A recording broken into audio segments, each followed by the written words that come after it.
कुनै पनि काम नगरी सिकिँदै जा भने जस्तो यहाँ मौरी उडेर यहाँ भर्खर लिएर हालेको। म चाहिँ यस्तो अवस्थामा छु सेफ्टी साइड। मौरी चाहिँ यहाँ रमाइलो गरिरहेको छ। रानो चाहिँ भित्र आएको भन्ने छ। यस्तो मजाले उडेको छन् कि अब हेरौँ अब के हुन्छ अवस्था। मुनि गएर बस्ने भयो के, मुनि गएर बस्ने भयो के।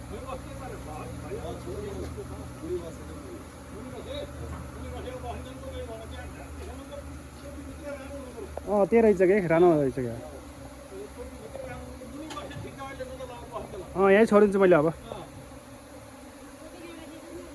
त्यही घरभित्र हाल्थ्यो कि टोपी भएपछि झाउँदो रहेछ क्या अलि फेरि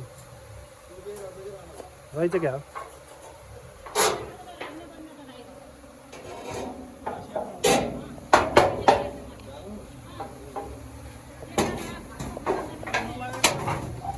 अनि मुनि शीतलमा बस्छ न त के, शीतलमा मुनि बस्नु न त। ल यस्तो छ अवस्था। हामी रेस्क्युमा छौँ है अहिले, मौरी रेस्क्यु।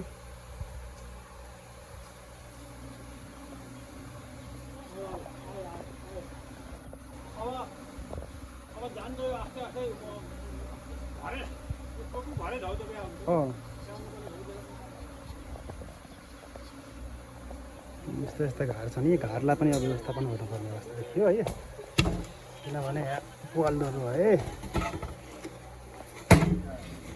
रहरले जहर खुवाउँछ भने जस्तो भयो।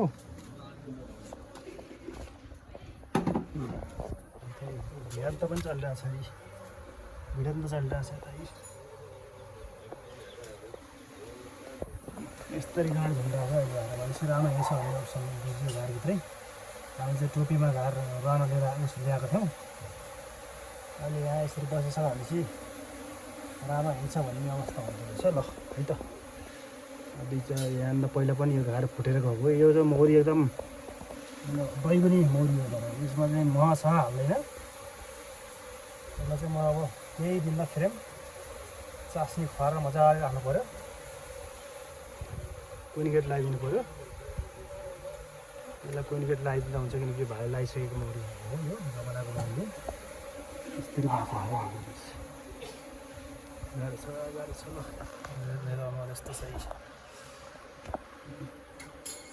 अस्ति नै तर हातमा टोकिएर पुरै हातै छोरो बनाइदिएको थियो।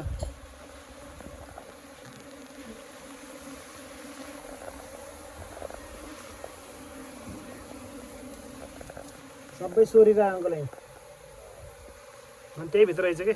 यस्तो फाइट खेलिरहेको छ, फाइट खेलिरहेछ।